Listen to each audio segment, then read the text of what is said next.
திருமறையிலிருந்து ஒரு பகுதியை நாம் கவனமாக வாசிக்க கேட்போம். மத்தேயு எழுதிய நற்செய்தி நூல் 15வது அதிகாரம் 21வது வசனத்திலிருந்து 28வது வசனம் முடிய. மத்தேயு 15வது அதிகாரம் 21வது வசனத்திலிருந்து 28வது வசனம்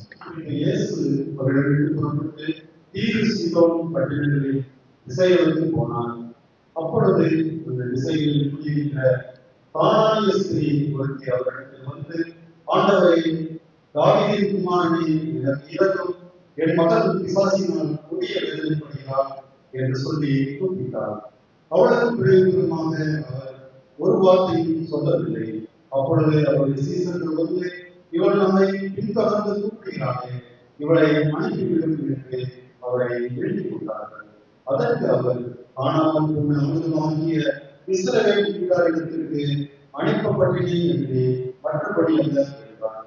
அவள் வந்து, ஆண்டவரே, உதவி செய்யும் என்று அவரை பணித்து கொண்டார். அவர் அவளை நோக்கி, பிள்ளைகளின் அப்பத்தை எடுத்து நாய்க்குட்டிகளுக்கு போடுகிறது நல்லதல்ல என்றார்.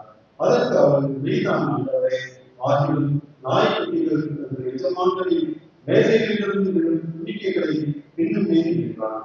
இயேசு அவருக்கு விரோதமாக, ஸ்திரீயே, விசுவாசம் தெரிந்து நீ விரும்புகிறபடி உனக்கு ஆதரவு என்றார். அந்நேரம் அவள் மகள் ஆரோக்கியமானார் என்றது. கர்த்தரும் அருளை இரட்சகரும் அருள் நாதருமாகிய கிறிஸ்து இயேசுவிடமிருந்து கிருபையும் சமாதானமும் நல் பேராசீர்வாதம் நம் அனைவருக்கும் உண்டாவதாக. ஆமென். கிறிஸ்துவுக்குள் அன்பானவர்களே, இந்த அற்புதமான வேளையிலே ஆகஸ்ட் மாதத்தின் முதல் வெள்ளிக்கிழமையிலே ஆண்டவருடைய சமூகத்திலே கடந்து வந்திருக்கிற நமக்கு ஆண்டவர் திருவுளம் பற்றுகிற வார்த்தையை நாம் சிந்திப்போம். முன்பு இப்போது வாசிக்க கேட்ட நற்செய்தி பகுதியிலிருந்து ஒரே ஒரு வசனத்தை மாத்திரம் நான் உங்களுக்கு முன்பாக வைக்க விரும்புகின்றேன். மத்தேயு 15வது அதிகாரம் 28வது வசனத்தின் நடுப்பகுதி. நீ விரும்புகிறபடி உனக்கு ஆக கடவுள். நீ விரும்புகிறபடி உனக்கு ஆக கடவுள். யாரை பார்த்து சொன்னது? அருமை இரட்சகராகிய இயேசு கிறிஸ்து தன்னுடைய மகளுடைய விடுதலைக்காக இயேசுவிடத்திலே வந்து கானானிய ஸ்திரீயை பார்த்து, பெண்மணியை பார்த்து இயேசு கிறிஸ்து சொன்ன ஒரு அற்புதமான கூற்று, நீ விரும்புகிறபடி ஆக கடவுள். நம்முடைய விருப்பத்தை யார் நிறைவேற்ற முடியும்? நம்முடைய விருப்பத்தை யார் நிறைவேற்ற முடியும்? நாம் திருமணத்திற்கு முன்புள்ளவர்களாயிருந்தால் பெற்றோர் நம்முடைய விருப்பத்தை நிறைவேற்றுவார்கள். அதற்கு பிறகு நம்முடைய துணை, கடவுள் தந்த துணை நம்முடைய விருப்பத்தை நிறைவேற்றுவார்கள். நம்முடைய பிள்ளைகள் நம்முடைய விருப்பத்தை நிறைவேற்றுவார்கள்.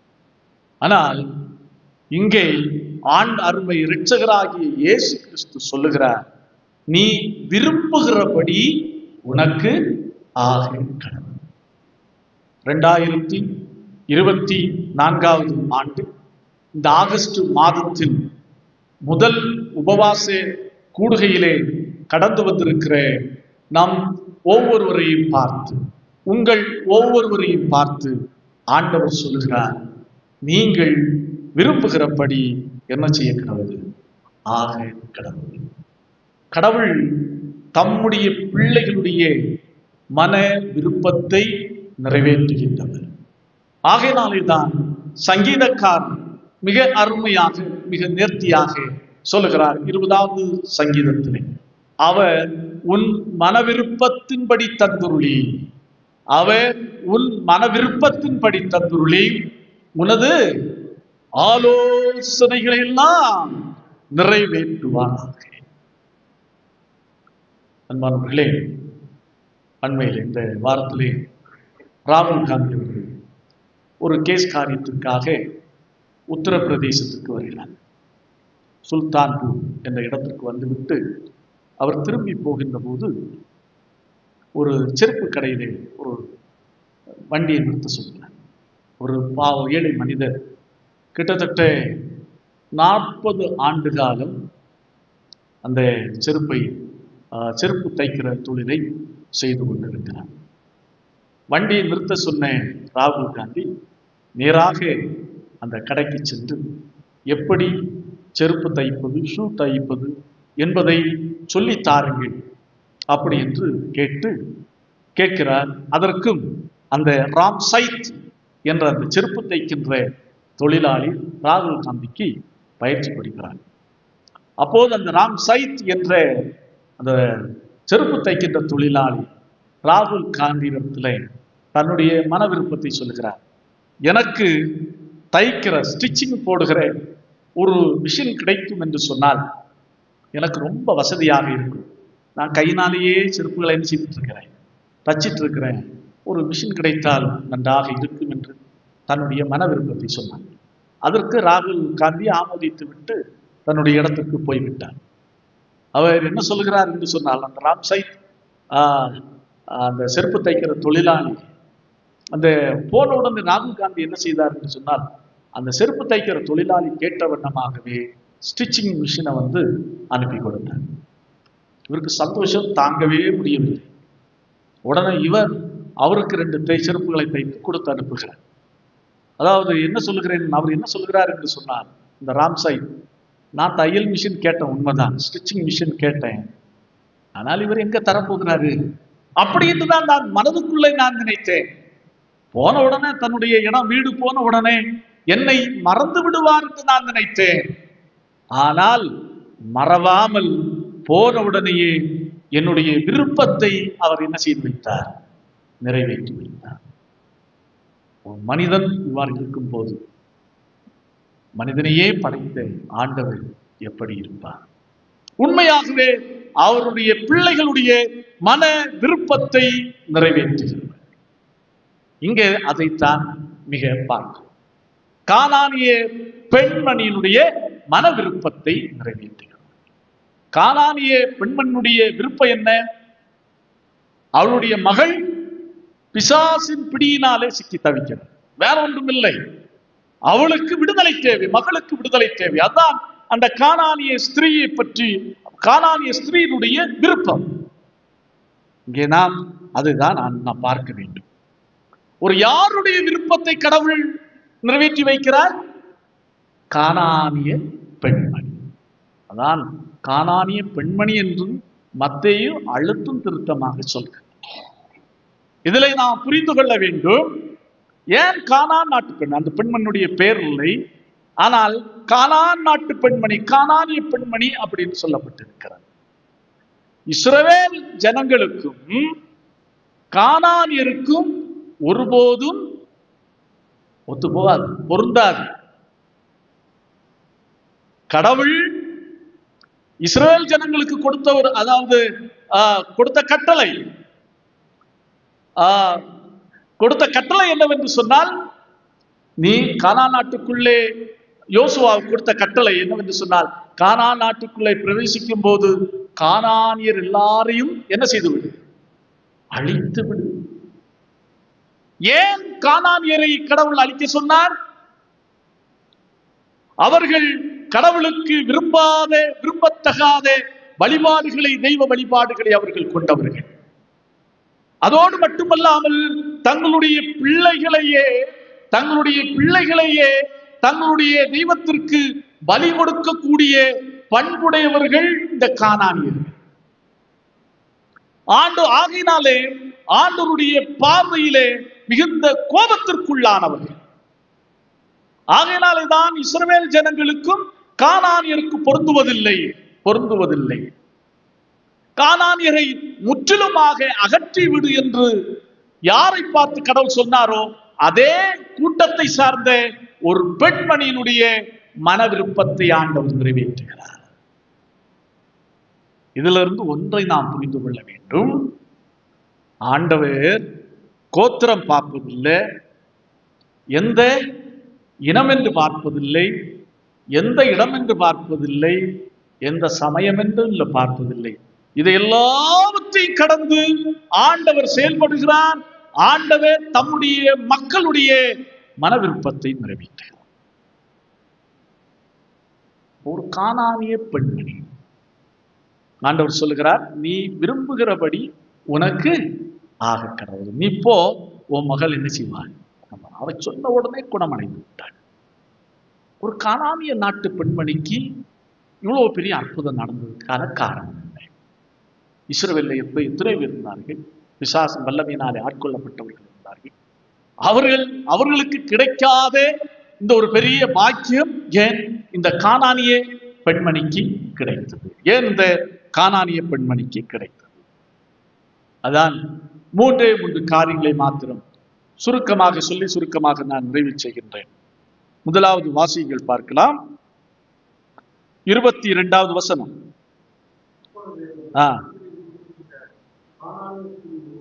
அப்பொழுது அந்த திசைகளில் குடியிருக்கிற கானானிய ஸ்திரீ ஒருத்தி அவரிடத்திற்கு வந்து, ஆண்டவரே, தாவீதின் குமாரனே, எனக்கு இரங்கும். இயேசு கிறிஸ்து இப்போது தீரு சீதோன் என்ற பட்டணங்களுக்கு ஊடாக வருகின்றார். இந்த தீரு சீதோன் எங்கே இருக்கிறது என்று சொன்னால், லெபனான், சதன் லெபனான்ல இன்றைக்கு இருக்கிறது. இது ஹை டிராபிக் போர்ட் சிட்டிஸ் அப்படி என்று சொல்லுகிறார்கள். மிகுந்த நெருக்கடியான ஒரு துறைமுக பட்டணங்கள் அப்படின்னு சொல்லப்படுகிறது. அங்கேதான் இந்த கானானிய பெண்மணி வாழ்ந்து கொண்டிருக்கிறார். பேர் இல்லை, ஒருவேளை விதவையாக கூட இருக்கலாம். ஆனால் அவளுடைய மகளுக்காக அவள் ஆண்டவரத்தில் வருகிறார். அவளுடைய வாழ்க்கையில் அற்புதம் நடக்கிறது. அப்படி என்று சொன்னால், கடவுள் அவளுடைய விருப்பத்தை நிறைவேற்றுவதற்கு மிக மிக முக்கியமான காரியம் என்னவென்று சொன்னால், பாருங்கள், அவளுடைய மன்றாட்டு, பெட்டிஷன், அதான் மிக முக்கியமானது. என்ன சொல்லுகிறார் என்று சொன்னால், தாவீதின் குமாரனே, எனக்கு இரங்கும். அது எப்படி தன்னுடைய மன்றாட்டை ஏறெடுத்தாள் என்பதுதான் மிக மிக முக்கியமான ஒன்று. ஆண்டவருக்கு எப்படி மன்றாட்டை ஏறெடுத்தால் சரியாக போய் சேரும் என்பதை இந்த பெண்மணி, கானானிய பெண்மணி அறிந்திருந்தாள். இஸ்ரவேல் மக்கள், யூத மக்கள் நம்பாத, ஏற்றுக்கொள்ளாத ஒரு காரியத்தை இந்த மகள் ஏற்றுக்கொண்டிருந்தாள். இயேசுவை அவள் எப்படி பார்க்கிறாள்? தாவீதின் குமார், ஒரு உண்மையான மேசியாவாக அவள் பார்க்கிறாள். இஸ்ரவேல் அல்லாதவராயிருந்தும் இயேசுவை அவள் எப்படி சொல்லுகிறார்? தாவீதின் குமாரனே, எனக்கு இரங்கும். சிலரிடத்திலே காரியத்தை நாம் நடப்பிக்க வேண்டும் என்று சொன்னால் அவர்களுக்கு ஏற்றபடி பேசினால்தான் வழிக்கு வருவார்கள்.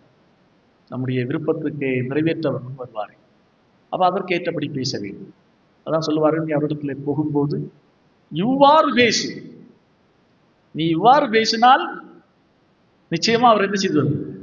இறங்கி வந்து விடுவார் அப்படின்னு சொல்ல. அதே போல இயேசு கிறிஸ்துவை இறங்கி வந்து இந்த மகளுக்கு அற்புதம் செய்வதற்கு மிக முக்கியமான காரணம், இயேசுவை எப்படி திருப்திப்படுத்த முடியும் என்பதை அவர் அறிந்திருந்தார்.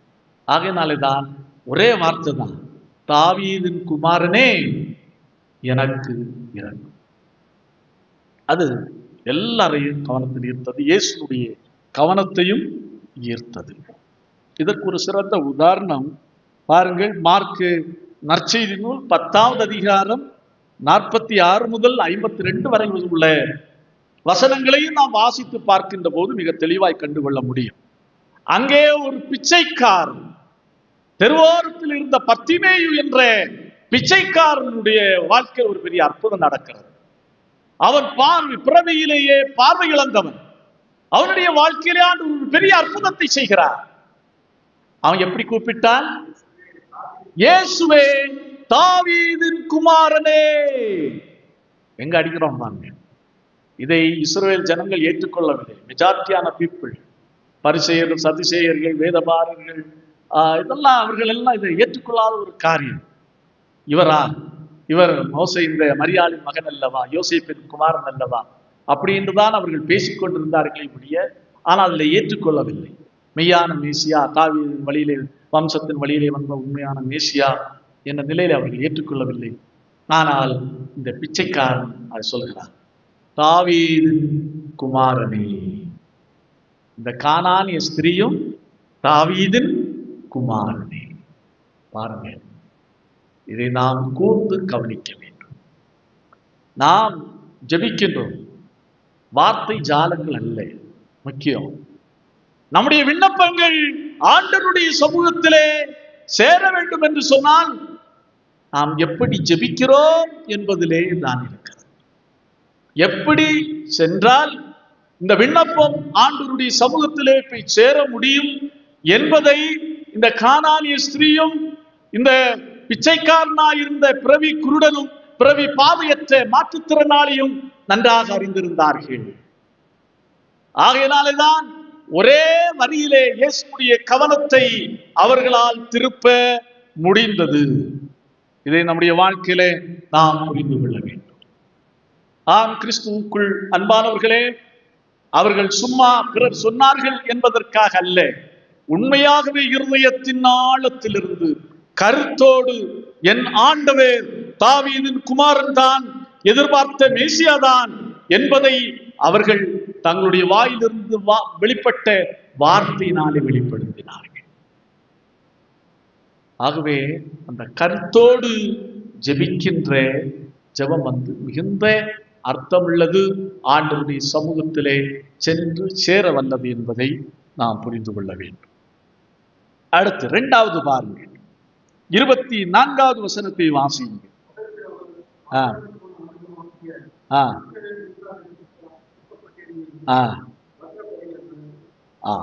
நல்லா பாருங்க, நாம் கூர்ந்து கவனிக்க வேண்டும்.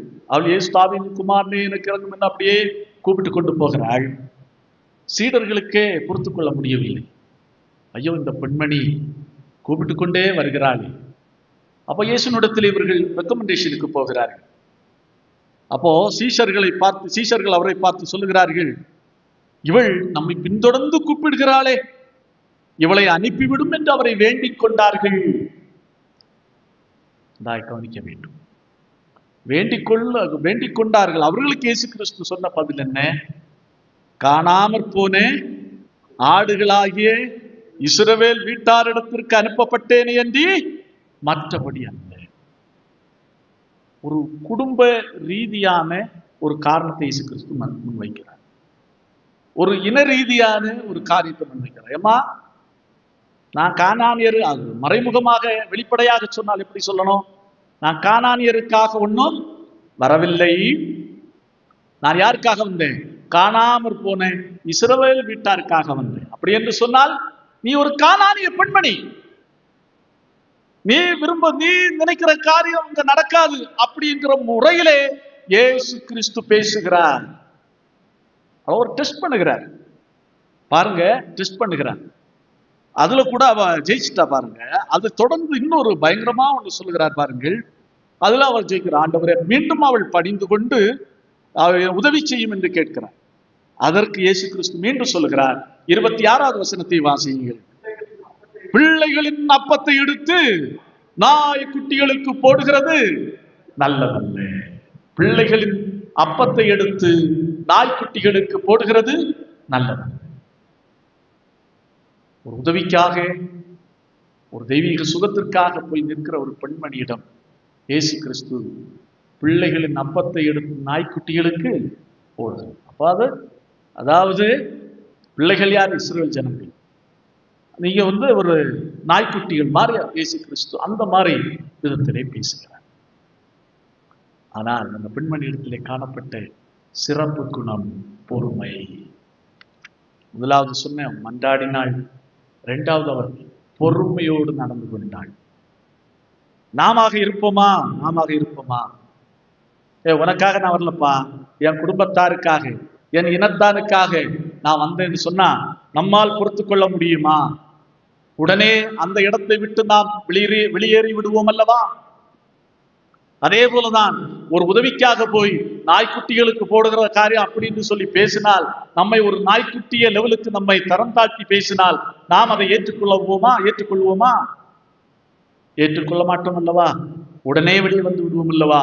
ஆனால் அவள் தெரியும், இது பேசுகிறது இயேசு கிறிஸ்து, தாவீதின் குமார், இவரால் என் மகளை குணப்படுத்த முடியும் என்ற நம்பிக்கையில் அவள் எல்லாவற்றையும் பொறுமை காத்தார். இன்றைக்கு நமக்கு அநேக நேரத்திலே நமக்கு பொறுமை இல்லை. நினைத்த காரியம் நினைத்த நேரத்தில் என்ன செய்ய வேண்டும்? நடைபெற வேண்டும். நினைத்த நேரத்தில் நான் கேட்ட மாத்திரத்திலே ஆண்டவர் என்னுடைய விருப்பத்தை நிறைவேற்ற வேண்டும். நாம் மன்றாடுகின்ற போதே ஆண்டவர் எனக்கு செவிசாய்க்க வேண்டும். கால தாமதத்தை நாம் யாரும் விரும்புவதில்லை. இங்கே பாருங்கள், அவள் பொறுமையோடு செயல்பட்டாள், பொறுமையோடு அணுகினாள் ஒவ்வொரு காரியத்தையும். இந்த பொறுமை நமக்கு தேவை. நமக்கு நேரடியான இப்படி இடக்குமடக்கான பதில்கள் எல்லாம் ஆண்டவர் தரமாட்டார். ஆனா கொஞ்ச நேரம் நம்மை காத்திருக்க வைப்பார். இருக்கட்டும், அவர்கள் எப்படி ரியாக்ட் பண்ணுகிறார்கள், எப்படி செயல்படுகிறார்கள், இந்த ஆசீர்வாதத்தை கேட்டிருக்கிறார்கள், கொஞ்சம் தாமதமாகி கொடுப்போம், அவர்களுடைய நிலைப்பாடு என்ன அப்படி என்பதை பரிசோதிப்பதற்காக ஆண்டவர் சில காரியங்களை தருவதற்கு தாமதிக்கிறார். நாம் பொறுமை இழந்து போகக்கூடாது. அதான் சங்கீதக்காரன் மிக அருமையாக சொல்கிறார், கர்த்தருக்காக பொறுமையுடன் காத்திருந்தேன். 40வது சங்கீதம் 1வது வசனம். கர்த்தருக்காக பொறுமையுடன் காத்திருந்தேன், அவர் என்னிடமாய் சாய்ந்து என் கூப்பிடுதலின் சத்தத்தை கேட்டார். அப்படி என்று சங்கீதக்காரனாகி தாவீது சொல்கிறார். ஆபிரகாமுக்கு கடவுள் வாக்கு கொடுத்தார், ஆபிரகாமே, நான் உன்னை பெரிய ஜாதியாக்குவேன், உன் சன்னதியை கடற்கரை மணலை போல வானத்து நட்சத்திரங்களை போல எல்லாம் ஆக்குவேன். அப்படி என்று கடவுள் வாக்கு கொடுத்தார். வாக்கு கொடுக்கும் போது ஆபிரகாமுக்கு வயது என்ன? 75 வயது. இந்த வாக்கு ஆபிரகாமுடைய வாழ்க்கையிலே நிறைவேறின போது எத்தனை வயது? 100 வயது. அப்ப எத்தனை ஆண்டுகள் காத்திருந்திருக்கிறார்? 25 ஆண்டுகள். 75 100 வரை. அப்ப 25 ஆண்டு காலம் காத்திருந்திருக்கிறார் இந்த ஆபிரகாம். அப்போ சில ஆசீர்வாதங்கள், நாம் கேட்கின்ற ஆசீர்வாதங்கள் உடனே வராது, ஆனா நிச்சயம் வரும். ஆனா என்ன செய்யும்? சில நேரத்தில் தாமதமாகும். அதுக்கு நமக்கு தேவை பொறுமை. தூண்டில் போடுகிறோம், குளத்திலே ஆற்றிலே தூண்டு போடுகிறோம், போட்ட உடனே மீன் கிடைக்குமா என்ன? நிச்சயமா கிடைக்கும். நான் கொஞ்ச நேரம் பொறுமையோடு காத்திருக்க வேண்டும். அதே போலதான் ஆண்டவர் காத்திருக்க நம்மை அழைக்கின்றார். அது பொறுமை இழக்கவில்லை. என்ன ஆண்டவரை இப்படி பேசுகிறீர், நாய்க்கு ஒப்பிட்டு பேசுகிறீர், உங்கள் இனத்திற்குத்தான் நீர் என்று பேசுகிறீர். எதிர் கேள்வியே மீண்டும் மீண்டும் பின்தொடர்ந்து அவரை பணிந்து கொண்டு அவருக்கு பொறுமையாய் பதிலை சொல்கின்றார்.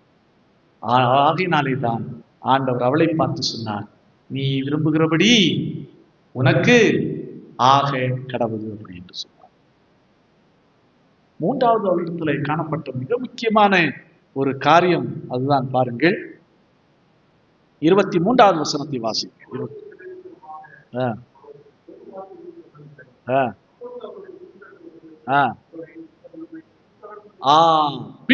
தொடர்ந்து கூப்பிடுகிறாள். அந்த வார்த்தை முக்கியம். 2வது பாயிண்டா வர வேண்டியது. இவள் பின்தொடர்ந்து கூப்பிடுகிறாளே, விடா முயற்சி. அதாவது ஒன்று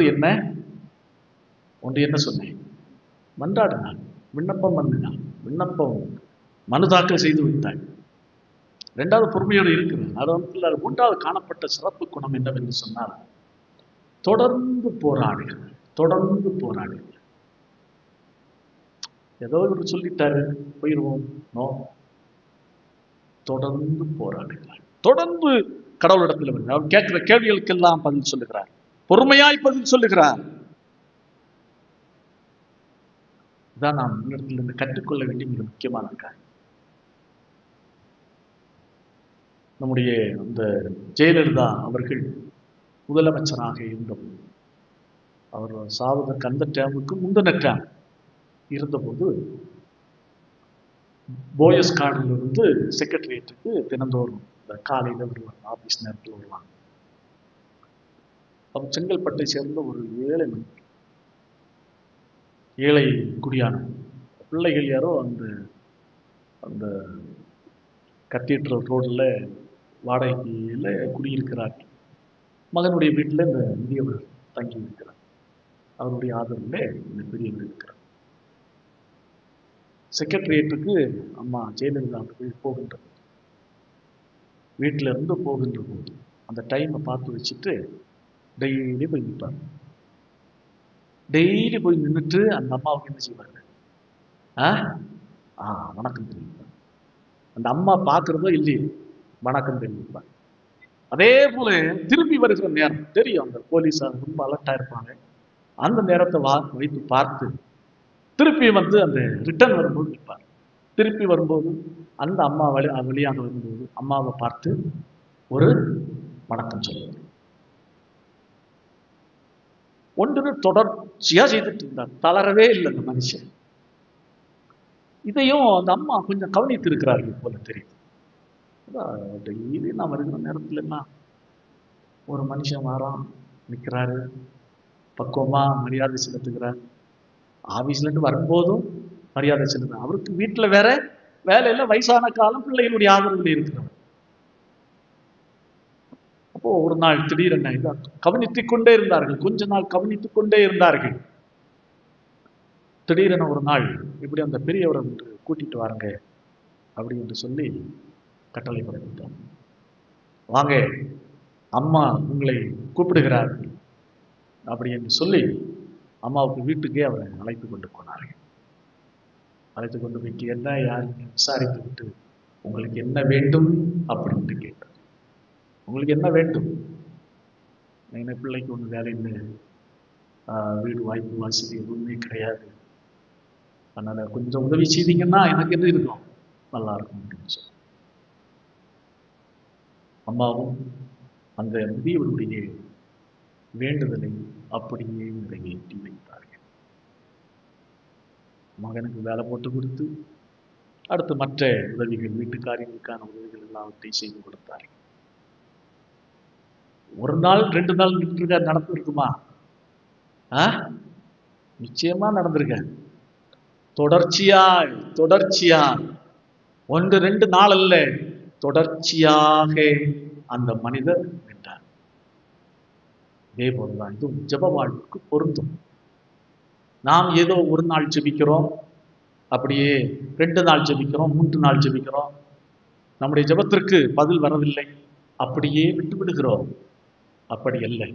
இந்த கானானிய பெண்மணியிடத்திலிருந்து நாம் கற்றுக்கொள்ள வேண்டிய மிக முக்கியமான பாடம், அவள் தொடர்ந்து சென்றாள், இயேசுவை நோக்கி தொடர்ந்து சென்றாள். ஆகையினாலதான் இயேசு கிறிஸ்து சொன்னார், நீ விரும்புகிறபடி உனக்காக. அவள் விண்ணப்பத்தை ஏறெடுப்பதற்கும், அவள் எல்லாவற்றிலும் பொறுமையாயிருப்பதற்கும், அவள் தொடர்ச்சியாக இயேசுவை பின்பற்றுவதற்கும் மிக முக்கியமான அடிப்படை காரணம் என்ன தெரியுமா? அதான் சொல்லுகிறார் இயேசு கிறிஸ்து, உன் விசுவாசம் பெரிது, நீ விரும்புகிறபடி உனக்காக கடவுள். அப்போ விசுவாசத்தின் அடிப்படையிலே தான் இந்த 3 காரியங்களும் நடைபெறுகின்றது. கடவுள் அவருடைய விருப்பத்தை நிறைவேற்றுகிறார், அவளுடைய மகள் அந்த நேரமே சுகமானாள். ஆம், கிறிஸ்து இயேசுவுக்குள் அன்பானவர்களே, ஆகஸ்ட் மாதத்தின் முதல் வெள்ளிக்கிழமையின் இந்த பகற்கால வேளையிலே ஆண்டவருடைய திருவீட்டிலே கடந்து வந்திருக்கிறேன். நம்மை பார்த்து, உங்களை பார்த்து ஆண்டவர் சொல்லுகிறார், நீங்கள் விரும்புகிறபடி ஆக கடவுள். நீ விரும்புகிறபடி ஆக கடவுள். ஆகையினால் விசுவாசத்தோடு மன்றாடுங்கள், விசுவாசத்தோடு காத்திருங்கள், விசுவாசத்தோடு தொடருங்கள், தொடர்ந்து போராடுங்கள். நிச்சயமாய் இந்த 3 காரியங்களையும் செய்கின்ற போது அருமை இரட்சகராய் இயேசு கிறிஸ்து நம்முடைய வாழ்க்கையிலே செயல்பட வல்லமை உள்ளவராயிருக்கிறார். நம்முடைய விருப்பத்தை நிறைவேற்ற ஆற்றல் மிகுந்தவராய் இருக்கிறார். ஆண்டவர் தாமே இந்த வார்த்தைகளை கொண்டு நம் ஒவ்வொருவரையும் ஆசீர்வதிப்பாராக. ஆமென்.